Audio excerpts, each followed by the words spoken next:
오늘 저는 마태복음 16장 13절에서 20절까지 있는 말씀을 가지고 너가 복이 있도다라는 이런 제목하에서 말씀의 은혜를 나누기를 원합니다.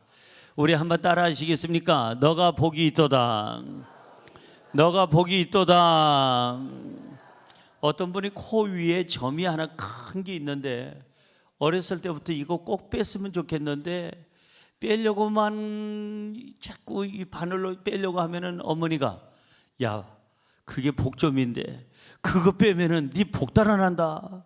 중학생이 됐고 대학생이 됐는데도 요 코에 있는 점을 빼지 못하고 지금까지 계시는 분이 계세요. 왜? 그 점 빼면 뭐가 달아나요? 복이 달아난다고. 여러분, 복이 점에서 온다면 저는 다른 사람이 뺀 모든 점을 내 얼굴에다 다 붙이고 싶어요. 만약에 그 점 때문에 복이 온다면 한국 사람들 찾아다니면서 다 점을 떼주고 그 점을 나한테 붙이고 싶어요. 그러나 그렇지가 않죠. 여러분, 사람이 딱 보면 복 있게 생긴 사람은 있어요. 솔직히 저는 목회를 지금 내년이 딱 40년입니다. 만 40년. 신학교 때 다 빼고 졸업해서. 그런데 전 세계를 다니면서 보니까 딱 얼굴 보면 저 아저씨는 참 복 있게 생겼다. 저 집사님은 정말 복 있게 생겼다. 저 아주머니는 참 복 있게 생겼다. 저분은 저 집사님은 진짜 복 있게 생겼다. 그런 분이 있어요. 얼굴 보면. 혹시 여러분 옆자리에 앉아 계신지 않는지 한번 보시고 이렇게 얘기하세요. 참 복 있게 생기셨네요. 좀 마음에 안 와 닿아도 한번 얘기해 주세요. 자, 한 번 더요. 옆에 분에게 참 복 있게 생기셨네요. 그래야 여러분 또 지나가다가 짜장면이라도 한 그릇 사줄런지 모르죠. 이 사람 딱 보면요, 참 복 있게 생겼다 하는 분이 있어요. 저는 관상적이는 아니지만 40년 목회하다 보니까 얼굴 보면 인상이 더러운지 아니면 인상이 깨끗한지, 마음이 아주 그냥 고약한지 뒤틀렸는지 펴져 있는지, 한 40년 목회하고 하도 사람을 많이 봐서 그런지 보면은 척하면 압니다. 그런 말이 있잖아요. 좀 와 닿는 게 있어요. 간혹 틀려서 그렇지 그래도 많이 맞는 편입니다. 딱 얼굴 보면 참 복 있게 생겼다. 사람이 당신 참 복 있게 생겼습니다. 이렇게 얘기해 주면 얼마나 행복해요. 근데 예수님이 나한테, 여러분에게 너가 복이 있도다. 바요나 시몬아, 너가 복이 있도다. 베드로에게 주님께서 말씀하시기를 바요나 시몬아, 너가 복이 있도다 그랬어요. 얼마나 감격적인 말입니까? 예수님이 나한테 성남아, 너가 복이 있도다. 예, 주님 너무 고맙습니다. 빈말이라도 감사합니다. 이렇게 얘기할 텐데 이 사람이 어디서 빈말을 얘기하느냐? 내가 얘기하는데 아마 그러실 거예요. 주님이 오늘 저와 여러분에게 성남아, 예수 가족계 성도들아, 너가 복이 있도다라고 오늘 이렇게 복된 말씀을 주실 줄로 믿습니다. 그러면 베드로가 어떻게 했길래 예수님 앞에 이렇게 귀한 칭찬을 듣게 됐을까요? 예수님이 베드로의 어떤 모습을 보고 이렇게 너가 복 있다고 얘기했을까요? 세 가지입니다. 첫째로, 바른 신앙 고백하는 사람이 복이 있습니다. 시작.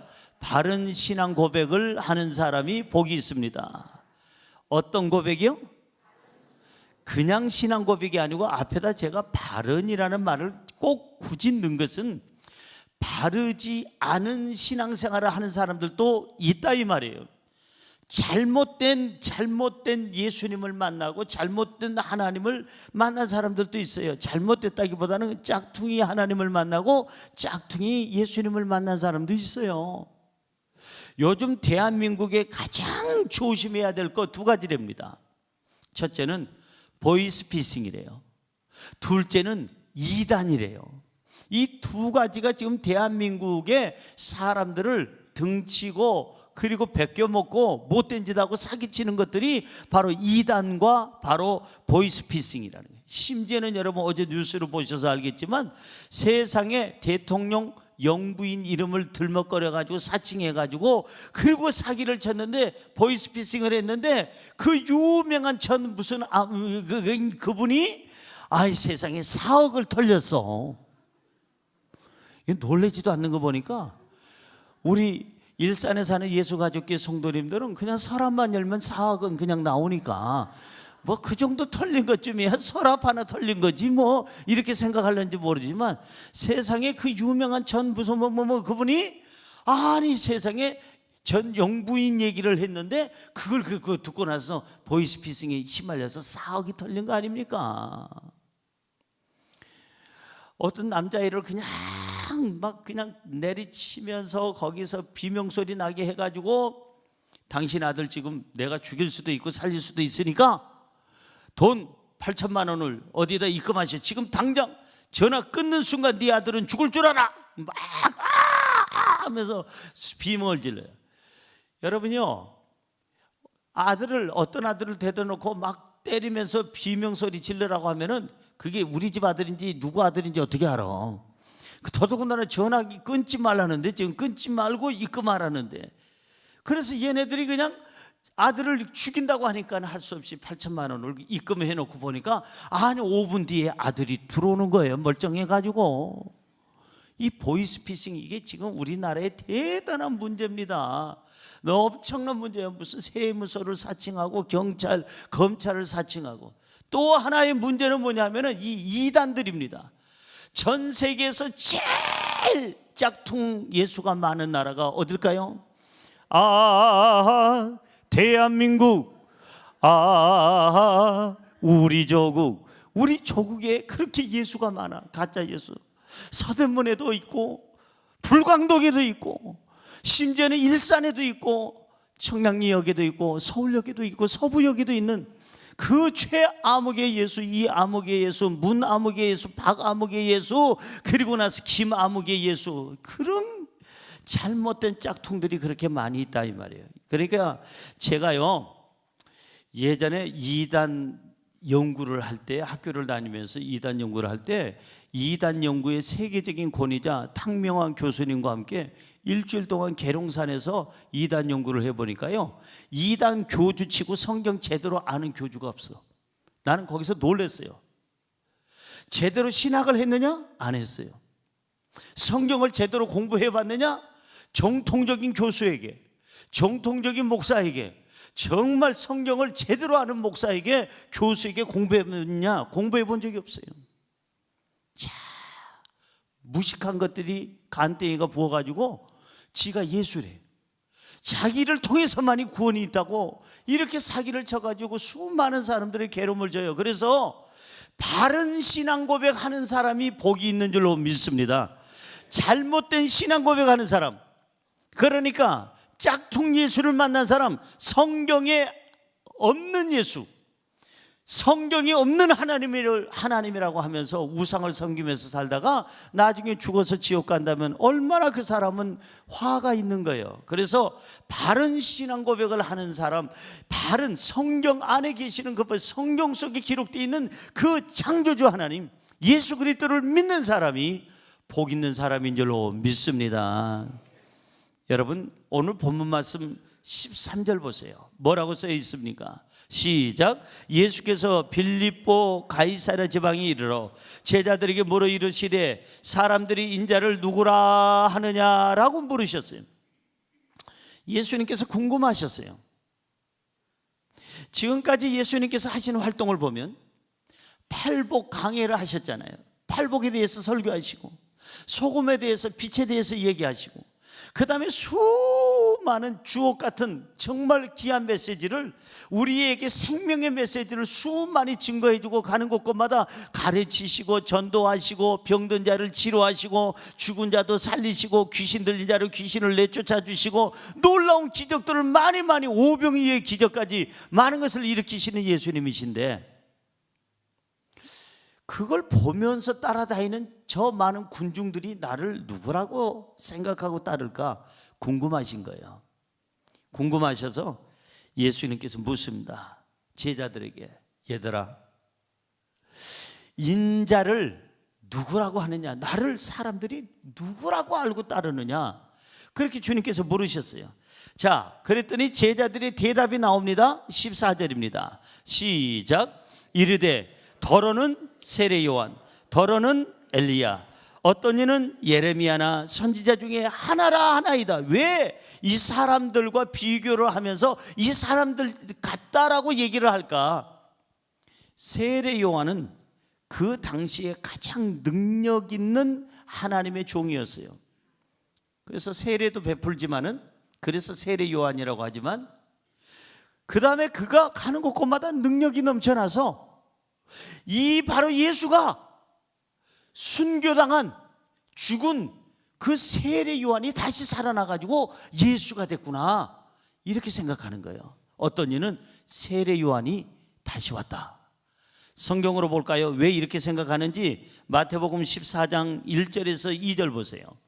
자, 시작. 그때 분봉왕 헤롯이 예수의 소문을 듣고 그 신하들에게 이르되 이는 세례 요한이라.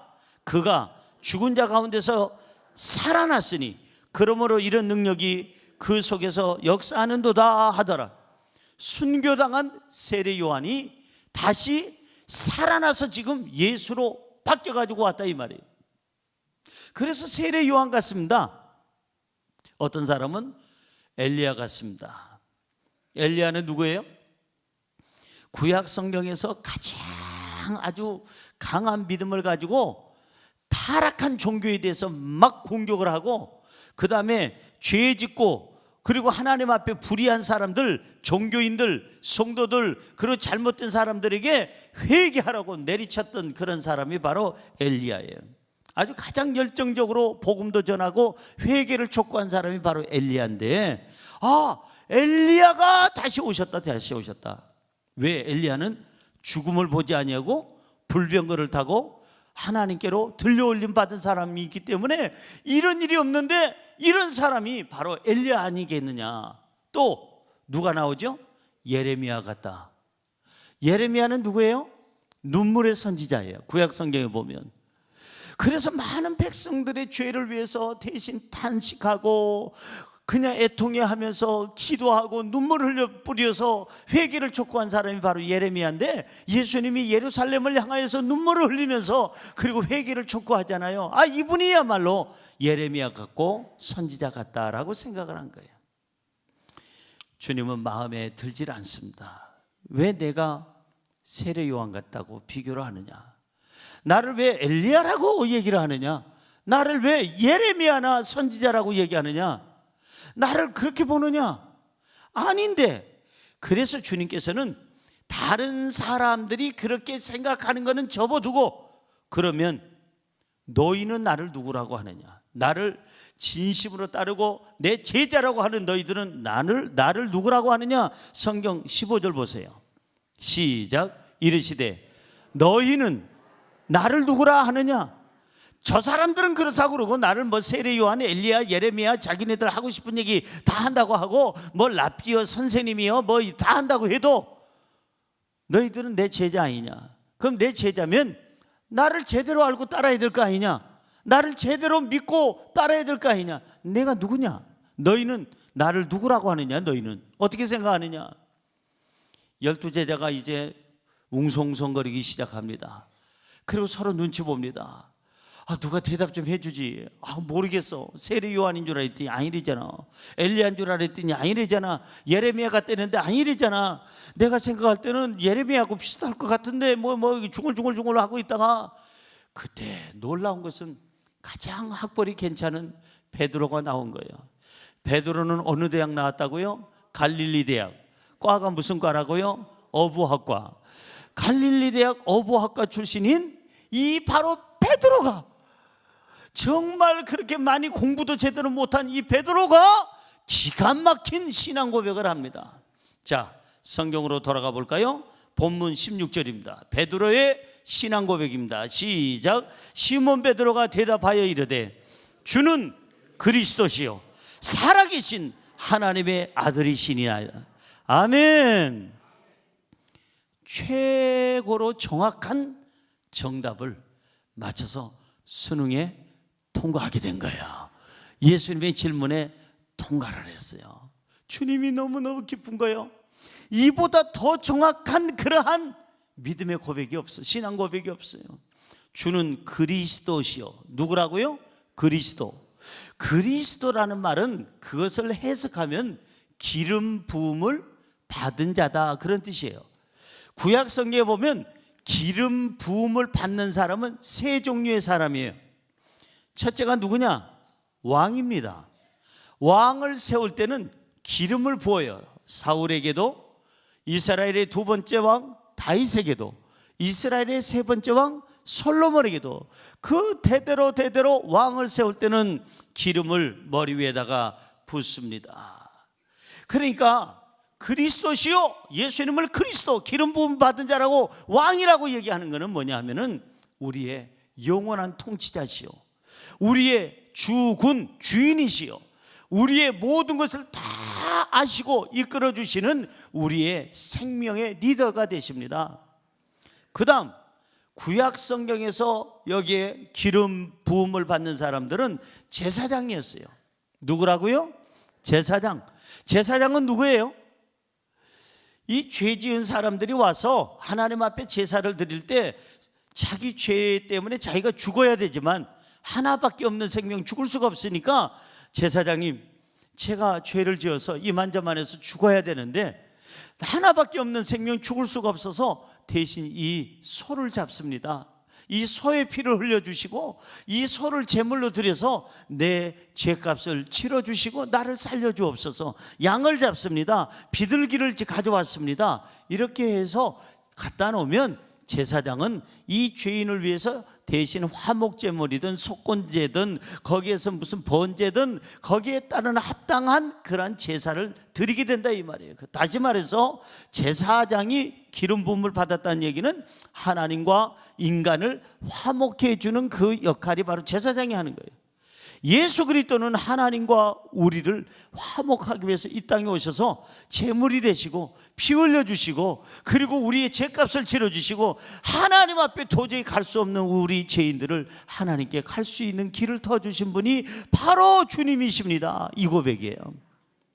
그 다음에 또 하나, 어떤 사람에게 기름을 붓느냐면 선지자입니다. 여러분, 구약 성경에 수많은 선지자들이 외친 게 누굽니까? 누가 온다고요? 메시아가 온다는 거예요. 우리를 구원할 메시아가 오신다. 우리를 구원할 메시아가 오신다. 희망을 갖자. 조금만 더 참자. 우리가 예수 그리스도 그분 메시아를 기다리고 있다. 그래서 선지자들이 외쳤던 그 대상인 그분 메시아, 그분이 바로 당신이십니다. 예수 그리스도십니다. 너무 정확한 대답을 한 거예요. 거기다가 더더군다나 살아계신 하나님의 아들이십니다 하니까 주님은 하나님도 되시지만 완벽한 인간도 되셔서 이 땅에 성육신 하셔서 우리 죄값을 치르시고 우리를 구원하시기 위해서 이 땅에 오신 분이십니다. 최고의 신앙 고백을 들은 예수 그리스도는 너무나도 기뻤어요. 너무 행복한 거야. 너무 행복해서 예수님은 이렇게 말씀하십니다. 본문 말씀 17절 보세요. 자, 시작. 예수께서 대답하여 이르시되 바요나 시몬아, 너가 복이 있도다. 이를 너희에 알게 하니는 혈육이 아니요 하늘에 계신 너의 아버지시니라. 이것을 알게 하니는 어떤 교수도 아니고 목사도 아니고 어떤 사람도 아니고 혈육이 아니요 하늘에 계신 너의 아버지시니라. 할렐루야.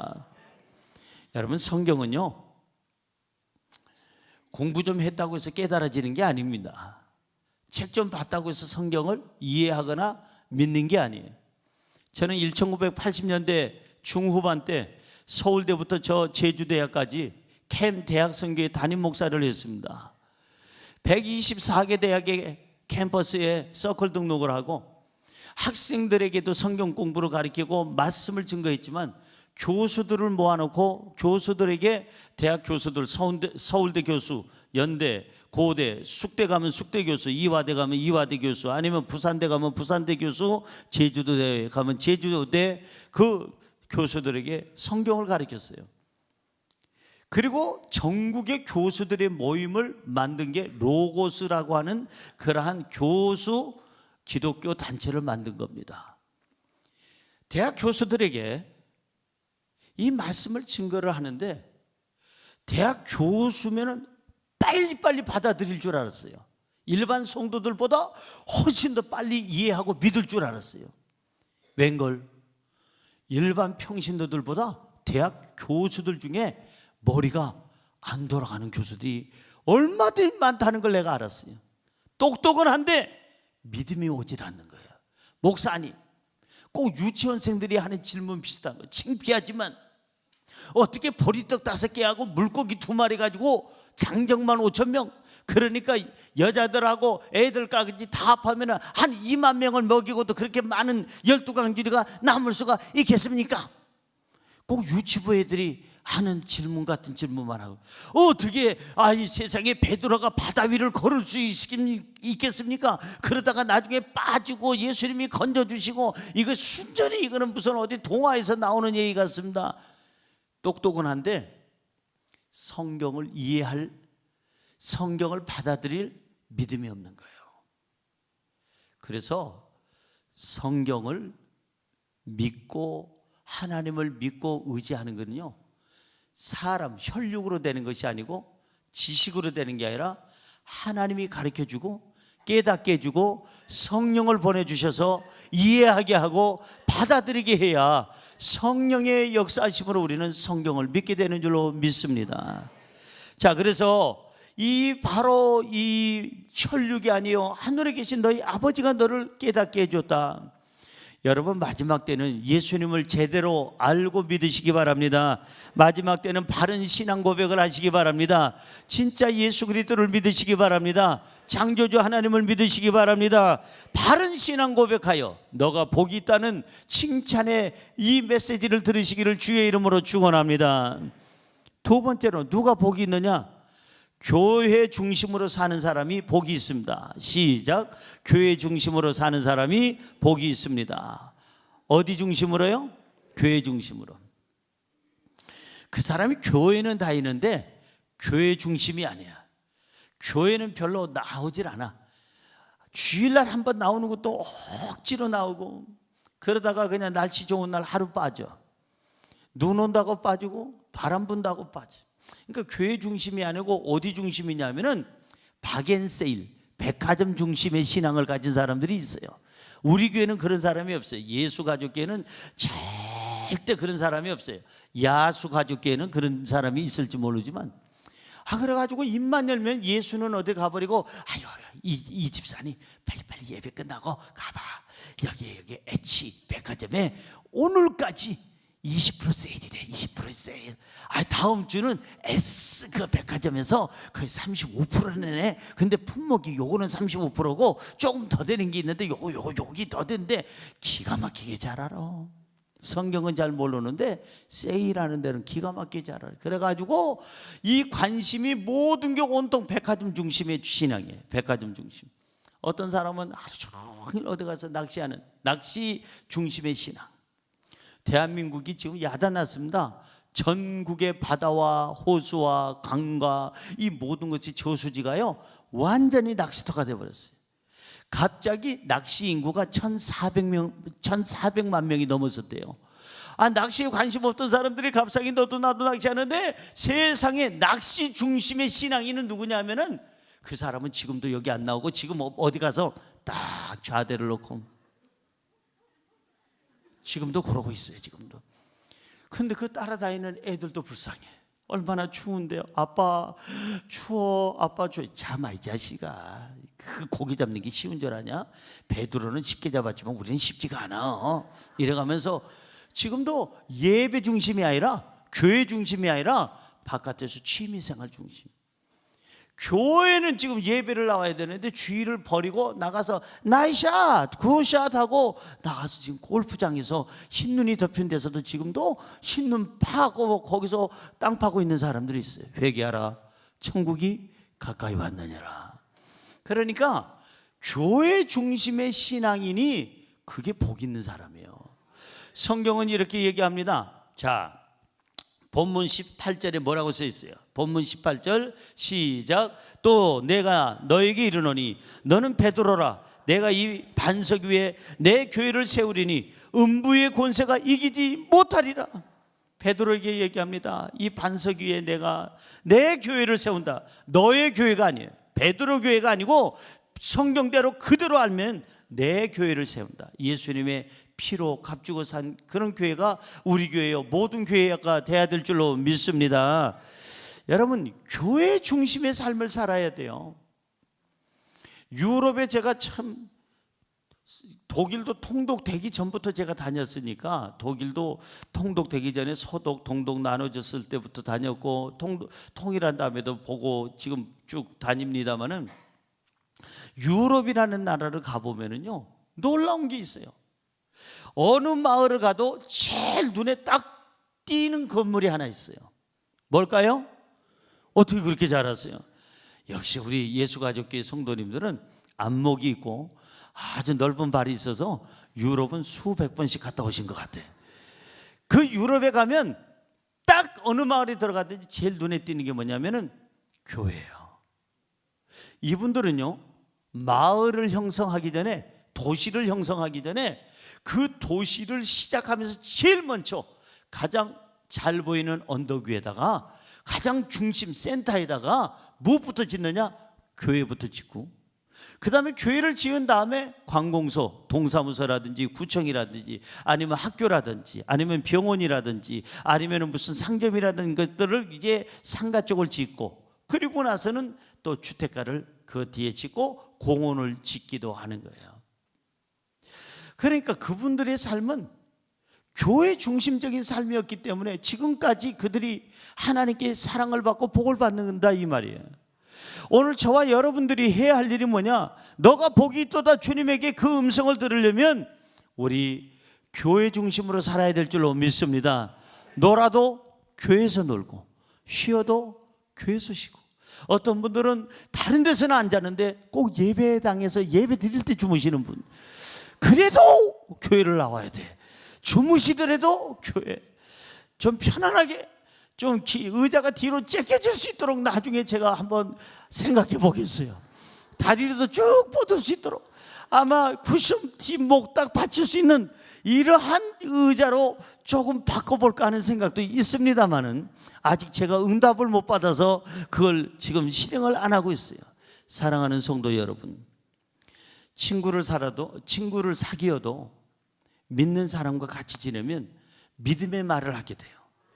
그런데 안 믿는 사람하고 같이 친구를 하고 다 술에 만취돼가지고, 어제도 보세요, 술 취해가지고 그냥 세상에 사람을 치고 죽이고 야단나고, 대학생이 세상에 술 취해가지고 운전하다가 대학생 3명이 그 자리에서 죽었다니까요. 얼마나 안타까워요. 대학생까지 될 때까지 얼마나 그 부모는 목숨 걸고 길을 길러줬는데, 낳아주고 길러줬는데 그 21밖에 안 되는 애들이, 20살밖에 안 되는 애들이 순식간에 그냥 술 취해가지고 운전하는 애하고 같이 탔다가 그냥 죽어버리잖아요. 예? 여러분, 믿음의 사람하고 같이 사귀어야, 깨끗하고 양심적인 사람하고 사귀어야 인생을 배우게 되고 복받게 되고 사랑받게 되는 줄로 믿습니다. 잘못된 사람하고 살면 단명하게 되고 벌받게 되고, 그 다음에 천둥번개 칠 때 무섭다 이 말이에요. 누구한테 칠지 모르니까. 오늘 성경은 얘기합니다. 너는 베드로라, 내가 이 반석 위에 내 교회를 세우리니, 예수님의 교회를 세우리니 음부의 권세가 이기지 못하리라. 신앙생활이란 무엇일까? 교회 생활이다. 따라하세요. 신앙생활이란 교회 생활이다. 교회 생활이란 신앙생활이다. 신앙생활과 교회 생활은 떨어져 있는 게 아니라 같이 붙어 다니는 거예요. 그래서 내가 늘 눈을 떠도 교회 생각을 먼저 하고 하나님 생각을 먼저 하고, 걸어 다녀도 하나님 생각을 하고, 누구하고 대화를 하면서도 이건 내가 하나님을 믿는 자로서 이런 말을 하면 안 되겠지, 이거는 잘못됐지, 바로 회개하고 하나님을 느끼고 하나님과 대화하고 하나님 뜻대로 살고 교회 중심으로 사는 게, 그게 신앙생활인 줄로 믿습니다. 교회 중심의 생활은 어떤 의미가 있을까? 교회 중심으로 산다는 게 뭘까? 예배예요. 예배. 따라할까요? 교회 중심은 예배 중심이다. 예배에 여러분들이 좋아해야 돼요. 예배를 너무너무 좋아해야 돼요. 그래서 정말 내가 예배를 생각하면 가슴이 그냥 막 울렁거리고 너무나도 그냥 감격이 생기고 예배 드릴 거 생각하니까 너무 기쁘고 평안해야 되는데, 어떤 사람은 예배 드리자고 그러면은 그냥 도살장에 끌려가는 그냥 옛날에 우리 동네 강아지 개들처럼 그렇게 끌려가면 안 된다 이 말이에요. 내 기도하는 그 시간, 그때가 가장 기쁘다. 내가 기도하는 그 시간, 예배 드리는 그 시간이 기뻐야 될 줄로 믿습니다.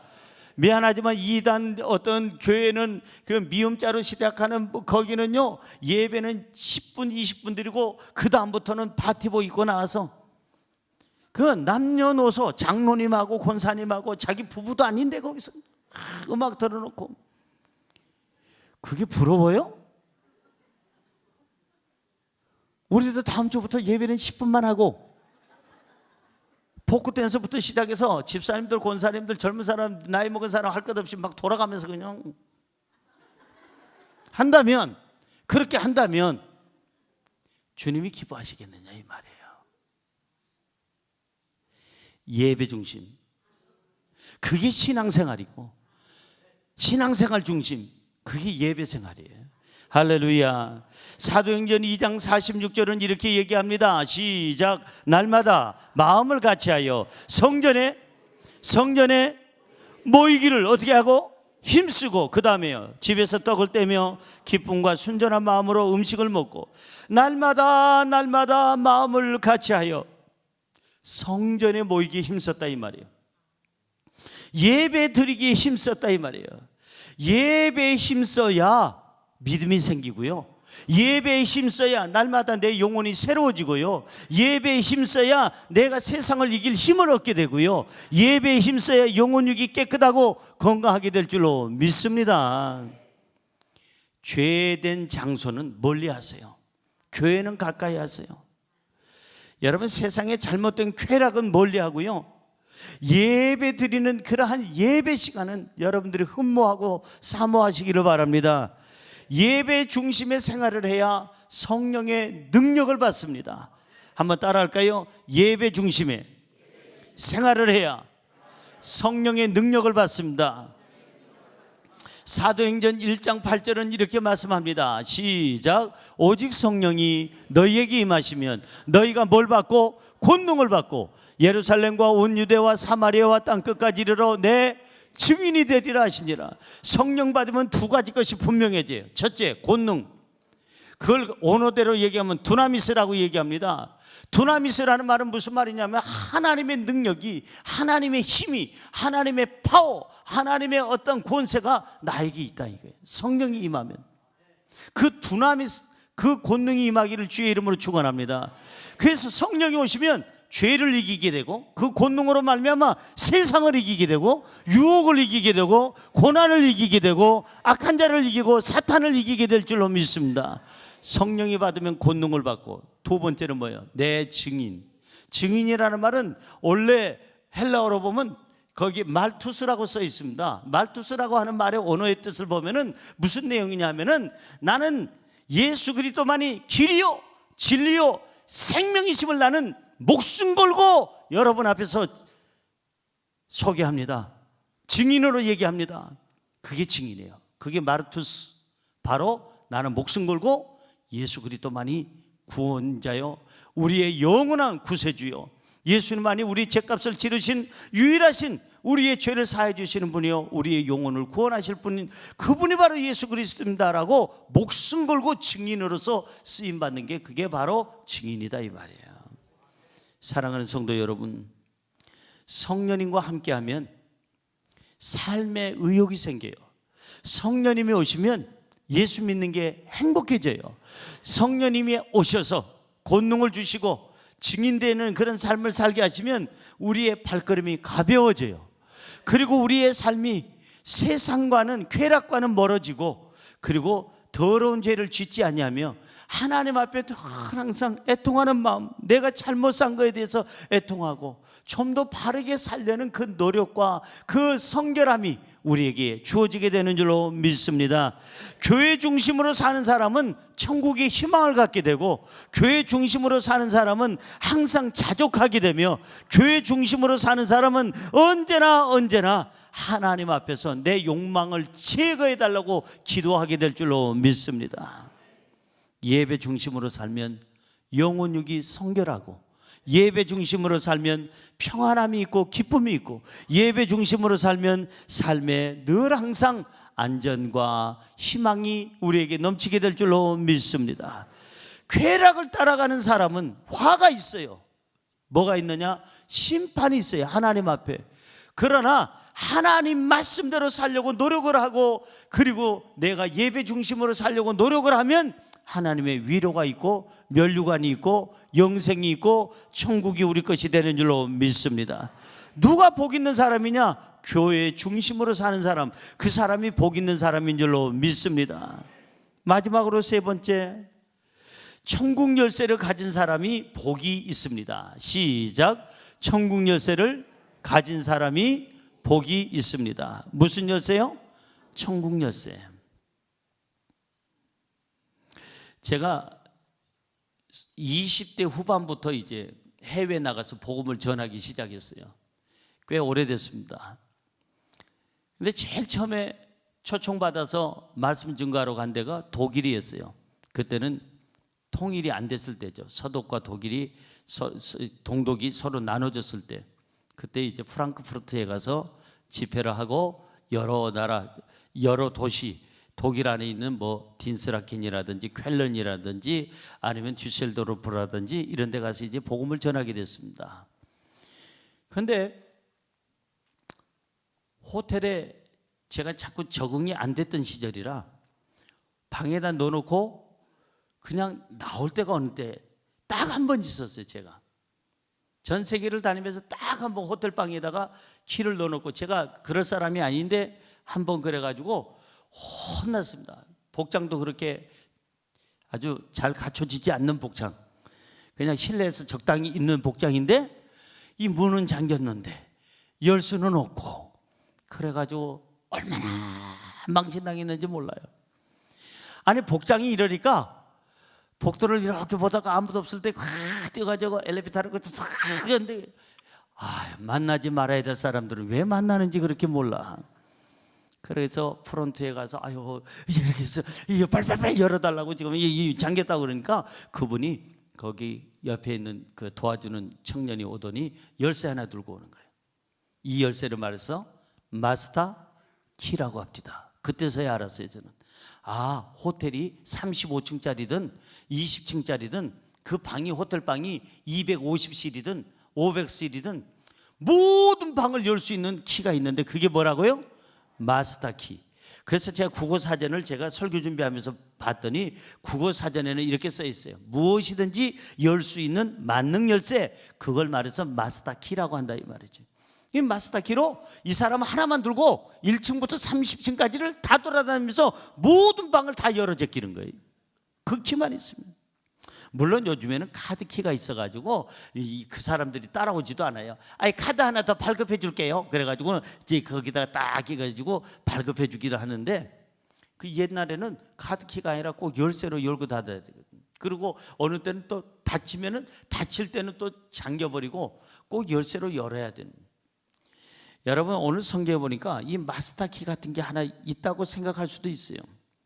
19절에 이렇게 써 있습니다. 본문 말씀 19절. 천국 열쇠가 나와요.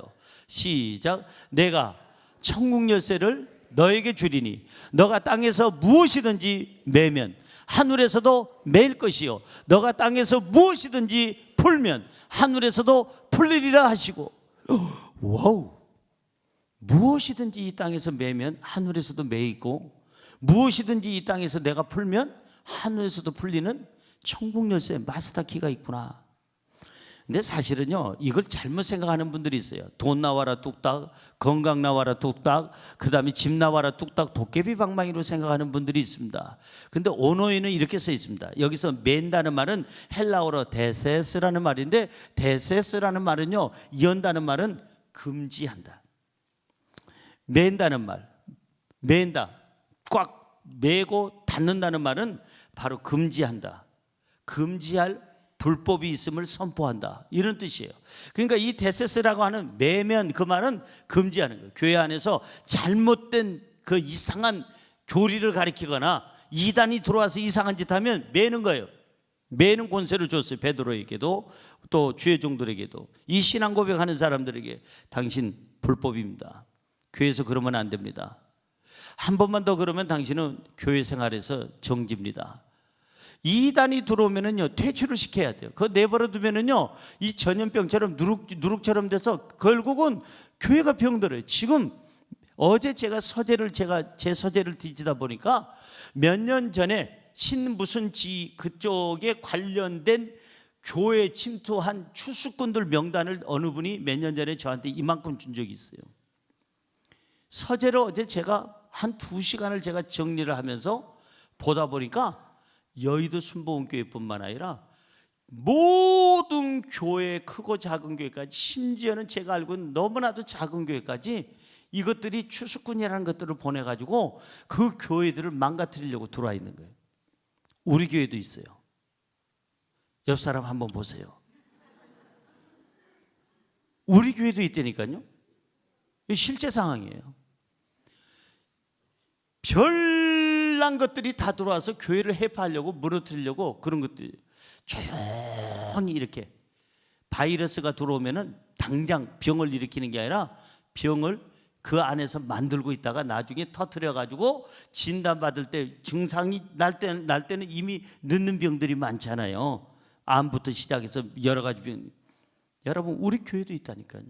제가 한 번은 9시 예배 때 그 신부순지에 대해서 얘기를 했더니 끝나자마자 저 바깥에서, 여기는 못 들어오고 바깥에서 찌라시 돌리면서 거기서 자기네들을 드러내놓고 이제는 들켰으니까. 사랑하는 성도 여러분, 여기서 맨다고 하는 말은 아까 얘기했던 데세스라는 말은 금지시키는 거예요. 교회에서 이러면 안 됩니다. 당신은 출교입니다. 그 고난이 베드로에게뿐만 아니라 신앙 고백하는 사람들에게 있다고 하는 얘기예요. 여기서 푼다고 하는 말은 뭐냐면 헬라어로 리세스라고 그래요. 아까 맨다는 말은 데세스인데 여기서 푼다는 말은 리세스라는 말인데, 이 리세스라는 말은 뭐냐면 허락한다는 얘기예요. 허락한다, 허락하여 합법적이다라고 선포한다는 거예요. 아유, 성도님, 그거는 합법적입니다. 교회에서 그렇게 바른 신앙생활을 해야 됩니다. 바른 신앙 고백을 해야 됩니다. 합법적으로 해서 격려해주고 축하해주는 게 그게 바로 풀어준다는 그런 의미지, 돈 나와라 뚝딱, 금 나와라 뚝딱으로 이렇게 해석을 하면 안 돼요. 어떻게 보면은 교회 안에서의 어떤 천국 열쇠는 복음을 전하고 가르칠 수 있는 권세, 그리고 영혼을 구원하는 그러한 권세가 천국의 열쇠인 줄로 믿습니다. 그래서 이 베드로는 이 천국 열쇠를 가지고 하루에 유대인을 또 개종한 사람들을 3,000명이나 회개시킨 역사가 있어요. 사도행전 2장 41절 시작. 그 말을 받은 사람들은 세례를 받음에 이날의 신도의 수가 3,000이나 더하더라. 여기 보세요. 베드로의 그 하나님께로 받은 천국 열쇠를 가지고 거기서 풀 수도 있고 맬 수도 있는 그 고난을 가지고 3,000명의 영혼을 천국문으로 인도했어요. 그들을 구원받게 만들었다 이 말이에요. 그런가 하면은 사도행전 10장 44절부터 45절 보면 이방인들에게도 이 천국 열쇠를 사용합니다. 고넬료뿐만 아니라 이방인들에게도 천국의 문을 열어주고 복음의 문을 열어줍니다.